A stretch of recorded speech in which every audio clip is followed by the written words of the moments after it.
Are you helping the daddy? Let me see. Speak. What'd you say? Oh, good boy.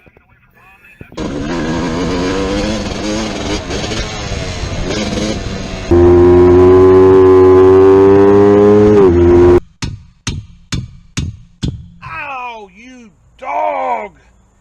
I wish I had my snap-on 3/8 ratchet electric to just put a little 8mm socket on here. I'd have this fender off in 10 seconds. Literally 10 seconds. Doing everything with hand tools at the house. I'm spoiled. I want my snap-on tools. But here we are. The purpose of this video and the reason I do things this way in this film is because this is how you guys have to do it at home with the tools that you have. It doesn't do you any good to watch me do stuff with special tools that you don't have. It's not going to help you. So this is how you can handle these things at your own house, your own way. So one thing you got to look at with some of this body work, you see, I got 3 back spacers on here where it goes through the plastic and takes up space, and that keeps the bolt from crushing it. When you put the bolt through from the other side, like that, and torque it into the triple clamp, it won't crush that plastic because it's got that spacer in there. But the bolt that goes through that one will, because that one's missing a spacer. So I'll go ahead and get one more of those. Get one of those from Suzuki. See if we can get these stickers off this fender. This fender's pretty straight, and it's the right color yellow and everything for Suzuki. It don't look too bad. Let's see if we can get these stickers off. Yeah, look at that. It's kind of nice that Suzuki made everything on the bike an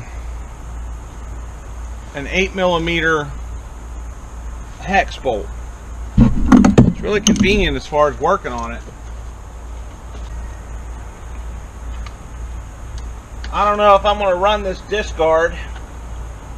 I've never been a discard kind of guy, but there's enough rust and muck and stuff up in there, and the pin's all dirty, and it's got that anti-rattle pin that it doesn't need. I always remove those. If you're racing, what do you care if your pins rattle? It's your anti-squealer. I personally do not care if my brakes squeal. I actually laugh and think it's kind of funny and cute when they do it. And this being in there will always just make your pads drag just that little bit. So I like to remove those and let the pads totally go willy-nilly. Commonly, this is a problem. I'm going to show this on video. These are commonly a pain to get undone.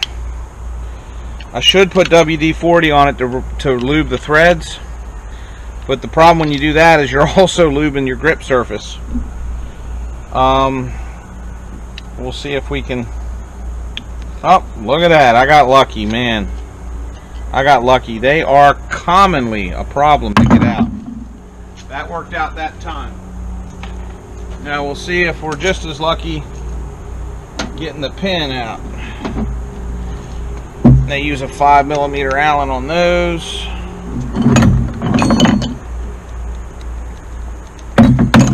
At work I got guns. I got zip guns that rip all this stuff out for me, but I do this by hand today. So, alright. So the pin came out nice and easy. Looks like it's in decent shape. What I'll do is I'll wrap some sandpaper around that and just sand it up, make it smooth, get any burrs off of it, make it nice and smooth looking. But it looks like it's in good shape. The pads are fully functional and they're thick enough to work. They just got rust down in the grooves. I might run them. Cosmetically they look like hell, but they're a sintered metal pad is why they're rusting. And when I start using them, that rust will wear right off the pad. So honestly, even though they do look bad, I might go ahead and just run those. Now that I got them off, I can pull the carrier. A lot of these, when these carriers come out, you get rough edges in them where the caliper rocks and goes like this and jerks back and forth on them. You don't want that. You see how nice and smooth looking that is? This looks all totally refurbishable. I wasn't gonna bother refurbishing it because it worked okay, but I'm gonna go ahead and get rid of this Deep 6, the anti-rattle clip. That anti-rattle clip's gotta go, but this one you gotta keep. This one helps your pads slide on the carrier properly. Do not get confused and throw this one out. This provides a base on your carrier by which your brakes wear and slide and move. They need to be able to do that. Okay?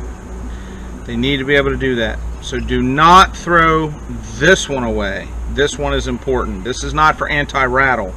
This is to keep the steel backing plate of your brake pad from boring, scoring, and gouging into an aluminum carrier. So that is required. Okay. Alright. So if you throw that away, it's your fault, not mine. And get them both out.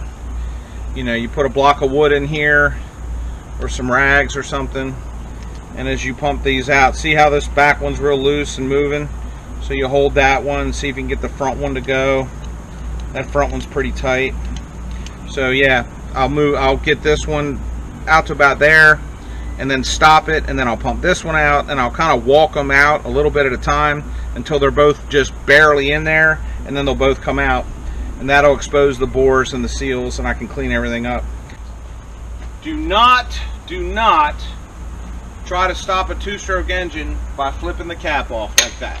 Do not do it, because your hand can be what makes ground between that cap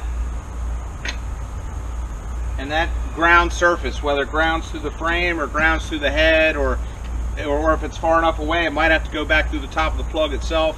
Wherever it finds ground, you do not want your hands anywhere near that. A lot of you guys have been shocked one time by accident just working on stuff, and you know how miserable and horrible that is. But imagine a running engine where you get hit with 4 or 5, 6 sparks all in a nanosecond. I mean, all in a split second, 5 sparks right off the bat. It's dangerous. I would imagine if you're my age and your heart's not good and you're not a teenage kid anymore, it might could kill you. I don't know, but don't do that. This is apparently not a stock RM250 Suzuki coil. This is some generic coil. Let's test our radiator real quick, like I taught you how to do. See if it's got any pressure. Oh no, that's a total blow through. Oh, there we go. Sorry, my bad. Incompetency on my part. Here we go. It's building pressure. So I got to plug this port up back here. Hold these tight. It's building pressure. So there's a distinct possibility that this cooling system might work once we have good gaskets in the engine. You saw the spray coming out of the gaskets. You know it's not sealed. I got a good feeling radiator cap with enough spring. You know, it's not real loose and floppy. It feels like it's springing over and then tightening down.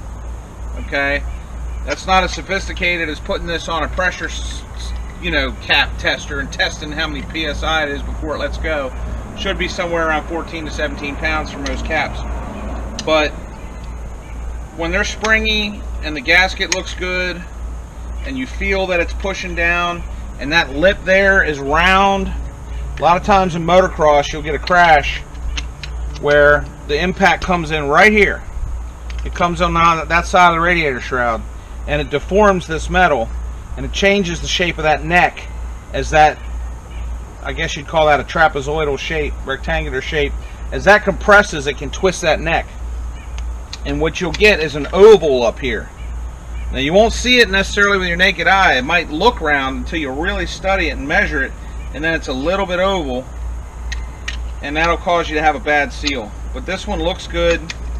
It's got good springiness in the cap. I believe, until we can heat it up and test it, I believe the coolant system's going to function. Just Kickstarter's seen better days. I'll probably buy a new one. I don't want to spend 150 bucks on a brand new OEM one if I don't have to, but I might have to because it's beat up. It doesn't retract and hold the way it should. It flops. It should hold in, and you need that for safety. You can't be riding around and your Kickstarter flopping, getting around your leg, and if you crash, it bumps out just in time to catch the back of your leg and rip your hamstrings up and the back of your knees up. No, no, no, no, no. It's got to stay in like that. No, no, no, no, no. No injuries. Safe riding. Underneath of that screw right there is a spring and a detent ball. And they get so boogered up that they don't. Yeah, this one's trying to work. I can feel it trying. But it's also wore out back here, right there. And I mean right there. So when I kickstart the bike, and this is on the engine, and I do like this to rotate it to kickstart it, I'm going past, the kickstarter's going past vertical and it's cocked back. Okay, it's not going 90 degrees to the bike like that. It's going past it, so my foot can slip off. I could get the TIG welder out, put some more aluminum back there, and build it up and shape it with a file. That would fix the problem. But it's also true that that ball detent in there is boogered up. So if I can find a Kickstarter for less than 100 bucks, I'll probably just buy it and be done with it.